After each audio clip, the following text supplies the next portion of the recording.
Good evening and welcome to Special Assignment. My name is Ashraf Garda. A recent study has shown that South Africa has one of the highest suicide rates in the world. What is more alarming is that children as young as 8 years are also attempting to kill themselves, with 1 in 5 teens having thought of committing suicide once in their lifetime. Now, according to the World Health Organization, a suicide occurs every 40 seconds, and an attempt is made every 3 seconds.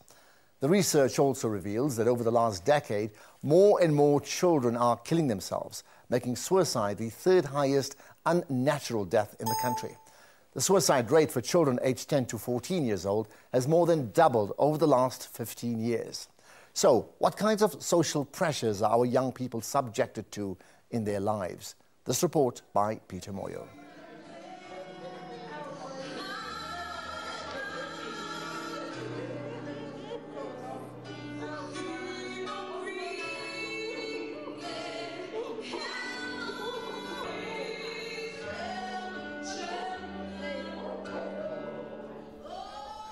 I found my younger brother hanged himself on top.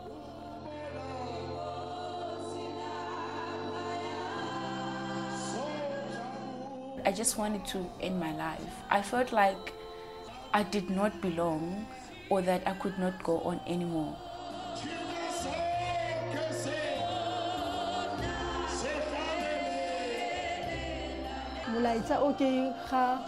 a founela principal wa gagwe and itse ha ke nka buka e kgante ka nako se tsa le ko mashareng ha re tlo bala dibuka tse kgante ko mashareng. From a distance, everything seems normal at Thabo Senior Secondary School in Soweto, south of Johannesburg. Life goes on and students go about their learning business. However, a few years ago, a tragic event involving this girl, a former learner at the school, left the nation scrambling for answers. Nomsa ke ngwanaka ke lasbonyaka ke na le bashimane ba itu lena so nomsa ne ke lasbone so nomsa kwa 91. On any normal day, Nomsa would have been sitting here, listening attentively to her favorite teacher in the life sciences class. Nomsa ene le ngwana o active and o na rata sekolo o na rata dibuka ene re nako kgolo le nyane o na dula mo bukeng and ntho hana sa itsebi o na e butsa o na le botlhale gagolo. She was so brilliant. Like any other child growing up, she had her own ambitions and her family had hoped she would do well at school. Na rata go etsa art ka be ka mmolella ka re ha o gola mo tlo ba artist a ba re no nna ke fetsa sekolo ke batla go ba pilot. A re batla ba pilot ene batla go bereka kwa ko di aeroplane ye be ke re no le gona mo it's fine. Nomsa set for her matric exams in 2009. She carried the hopes of a family grinding in poverty. The release of the matric results in 2010 came with the usual pomp and ceremony. But when she could not find her name in the newspaper results, she locked herself in this house. It seems her mind had already been made up.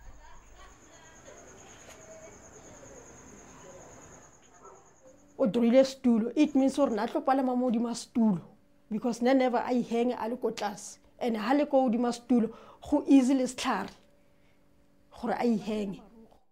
This drawing found a few days later illustrates in striking detail how she intended to kill herself by hanging from a tree at her school. Her final words, "By the time you read this, I'll be long gone," evidence of her decision to end her life. However, it seems something changed her mind. Nomsa's body was later found hanging from her bedroom roof, a method of choice in 43% of suicides in South Africa. This is where Nomsa would have been sitting on any normal school day. Those close to her describe her as a normal, quiet child who loved to learn. 2 years since her death, teachers are asking themselves questions. What more could they have done to save her life? I didn't expect such things. Even now, I still feel that pain. Because ne ke morata gagolo ngwanona o disappointed. Because gone ya no nkebe ya ka feditse sekolo nkebe mtlhomong a bereka a mperekela a nthusa because wa tseba gore ke mme go yena ke ntate go yena. Sadly, had Nomsa waited for just a few hours, she could have discovered that, in fact, she had passed 5 subjects and qualified to write supplementary exams in 2 that she had failed. This turn of events has resulted in many experts calling for a review of the public release of matric results. The Department of Basic Education argues this issue is still subject to debate. So our approach is to say the issue related to learners that commit suicide, there are specialist sections. We've got a partnership with NGOs, which is Childline, that provide that particular assistance.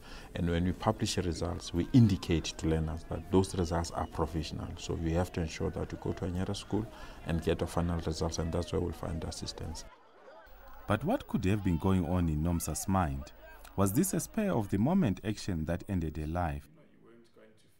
Clinical psychologist Doron Zar says Nomsa's case reveals a history of depression which should have been detected much earlier. Well, in this case, one of the things that comes to mind is a real depression and hopelessness. And on her side, she was really trying to communicate to others about her distress. There's several signs to look at. For example, drawing pictures or writing poetry or stories about sad things or death is a clear sign that this child might be distressed. However, regardless of explanations behind the actions of people such as Nomsa's, the families are nonetheless left wondering what could have been.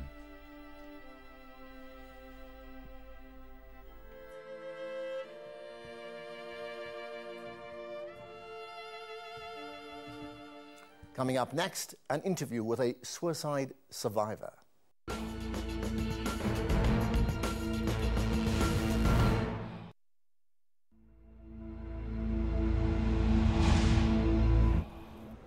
Earlier this year, this small village of Motong Waperekis in Limpopo made news headlines when yet another matric student and top provincial athlete, Victor Mabocha, committed suicide. His family described him as a happy young man whose death shocked the community. Victor, he loved school. He was someone always willing to learn, even though it was difficult for him to cope. In his community, Victor became a hero because of his athletics prowess. He also took part in many youth empowerment programs to try and uplift his poor community.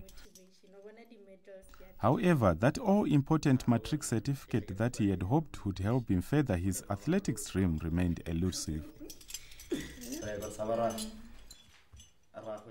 First time we talked to him, I say, I will repeat.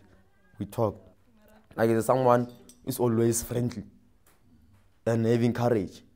If he's failed a few times in a row, it would have been useful maybe to assess his academic ability and perhaps to work with him as to maybe there's other avenues that he could explore instead of pursuing a matric. There's other further education training colleges that he might attend, or to think of other lines of work.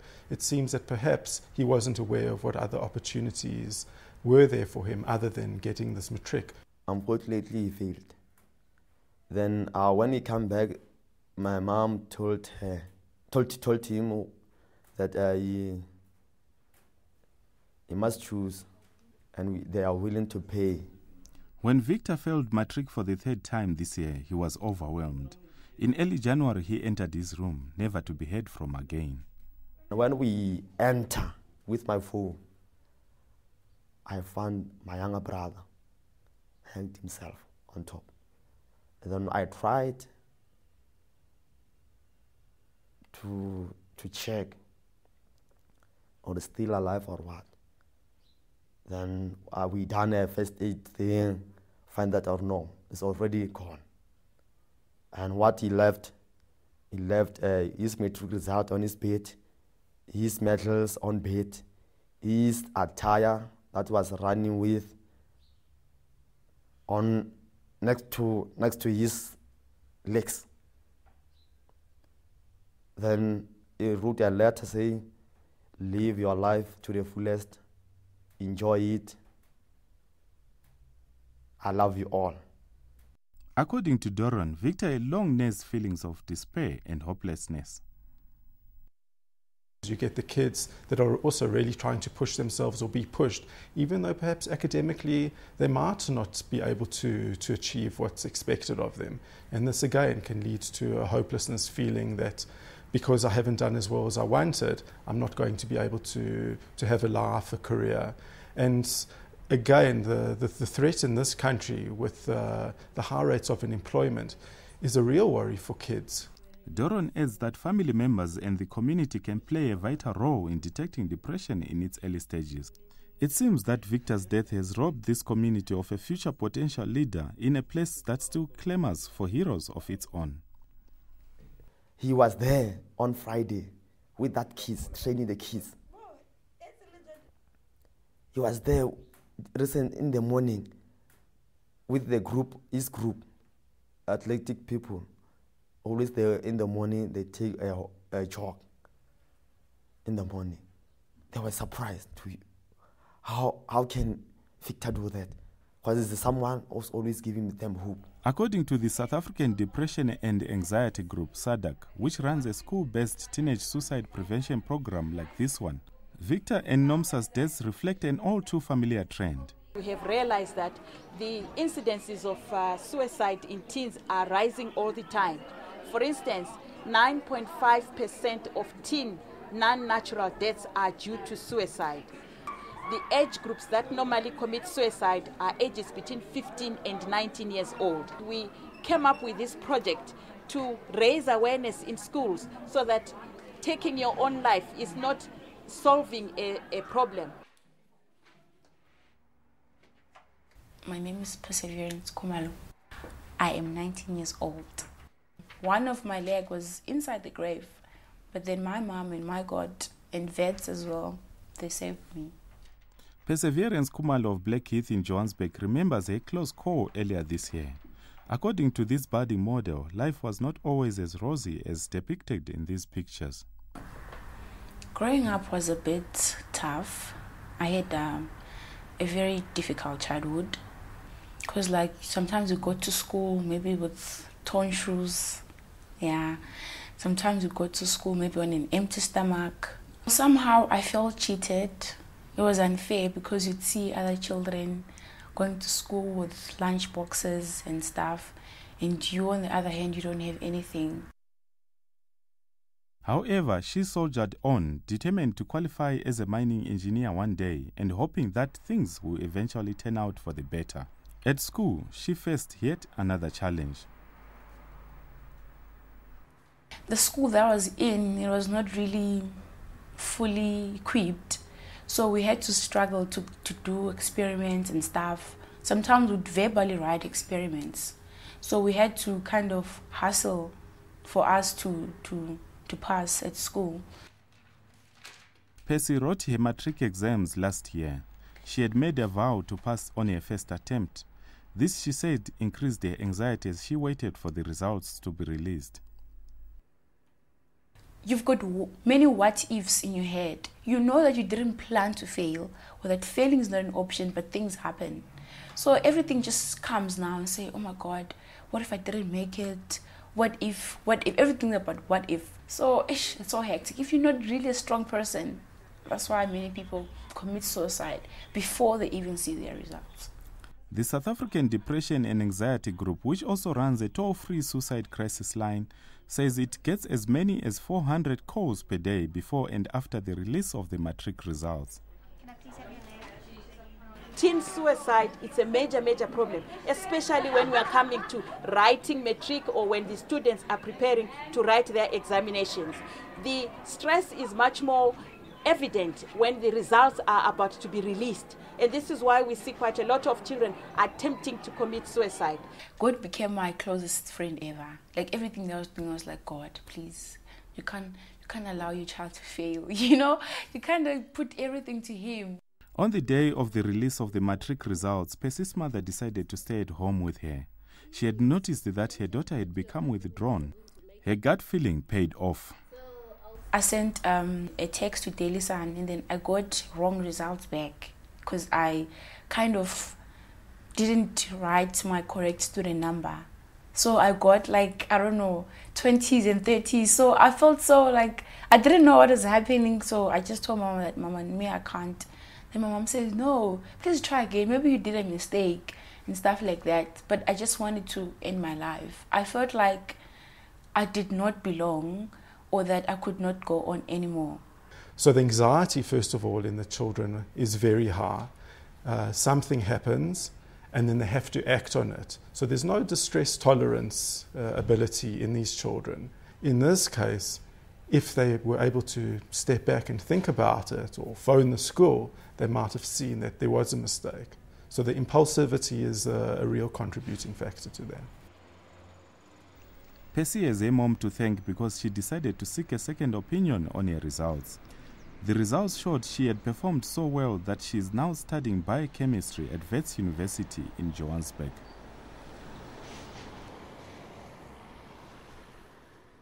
So how can South Africa deal with this scourge? We'll get answers after this.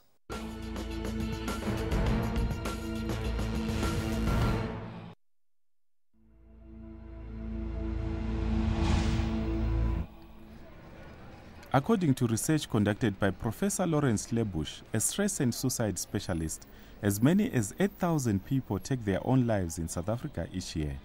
This makes suicide the third largest cause of unnatural deaths in the country. His research also reveals that for every fatal suicide, there are at least 20 attempted suicides.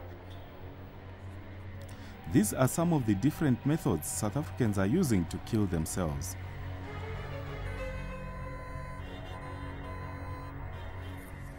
It's high time we talked about suicide in the open. We certainly know that teens, when they are in schools, there's quite a lot that happens to them. One of them is bullying in schools, one of them is violence, and the other one is sexual abuse. You have noticed there's a high incidences of sexual abuse as well. And what we try to do is to explain to the teens not to keep this as a secret, because there's help out there. In 2007, KwaZulu-Natal had 154 confirmed cases of suicide. In the Eastern Cape, 106 children took their own lives in 2010 alone. While by June 2011, 96 children in the same province between the ages of 8 and 18 years of age had killed themselves. The research also reveals that almost 3,000 children commit suicide in South Africa each year. I'm seeing a lot of cases of more depressed children feeling that the pressures that's put on them by their parents and schools is too much for them to cope. And they're battling, and even though they're trying their best to keep up with it, they're just not able to. And that makes them feel really down about their lives. They feel a lot of their friends are coping, why can't they? So they start feeling inadequate, their self-esteem goes down. And whilst this happens, they're still bombarded by the extra lessons, by having to be pushed even more. And this just exacerbates the problem.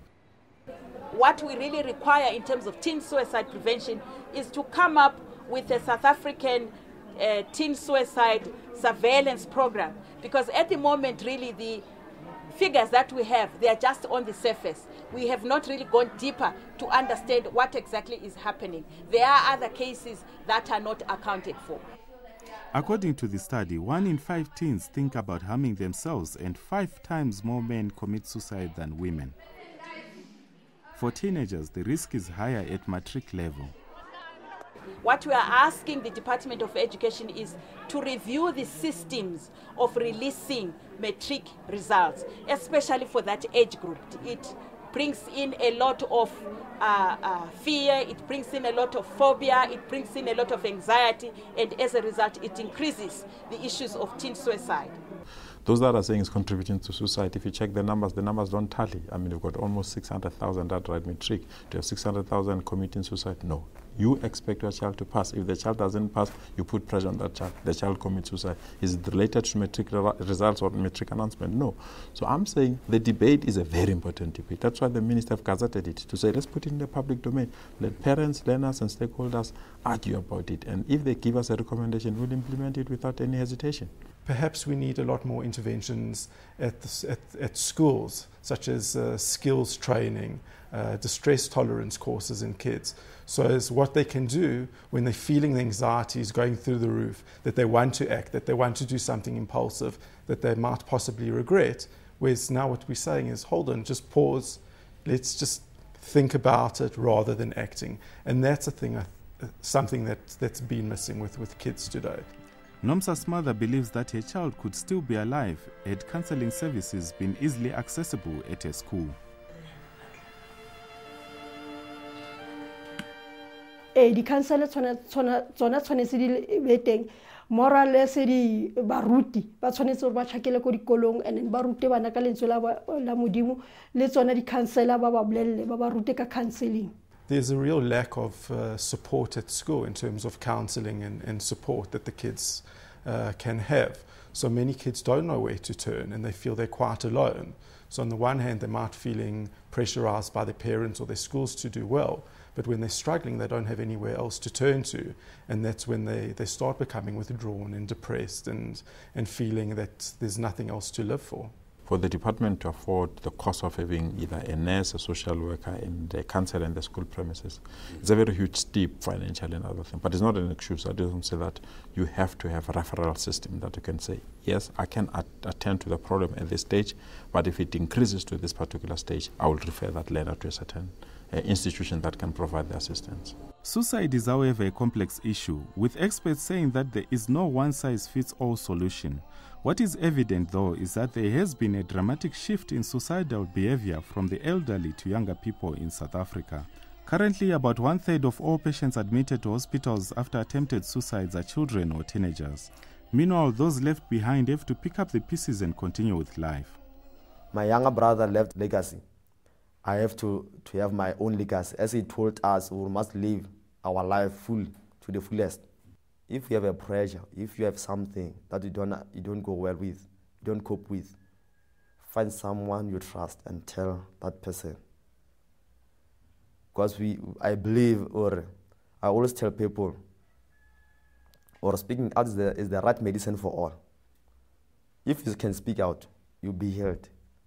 If ba bona gore go na le bothata, maybe thole gore ba ngwetse di exam, thole gore ngwana ha o faitse, tshwanetse a ska utlwa botlhoko, a tsebe gore there's a second chance. O tla repeat, then o tla pass. If you enter any exam, and if you enter any sport and any event, you either win or lose. Prepare yourself for both.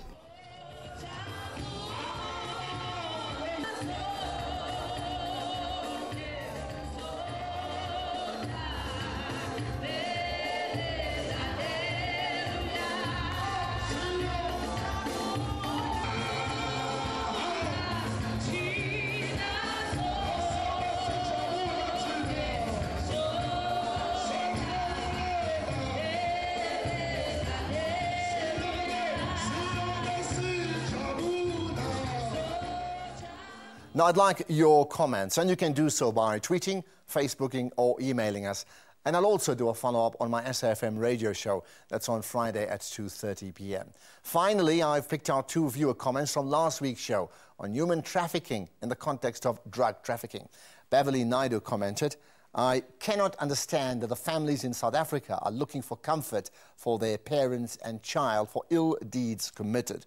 You do the crime, you must pay the time. What about innocent lives to be destroyed in those countries?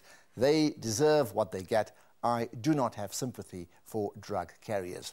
And Vikash Persad says, "It's really sad to see our fellow South African brothers and sisters caught up in this mess. Is there anything our president can do for these people? Very sad South African citizen." Well, that's it for tonight. Join us again next week when we point out the issues that matter.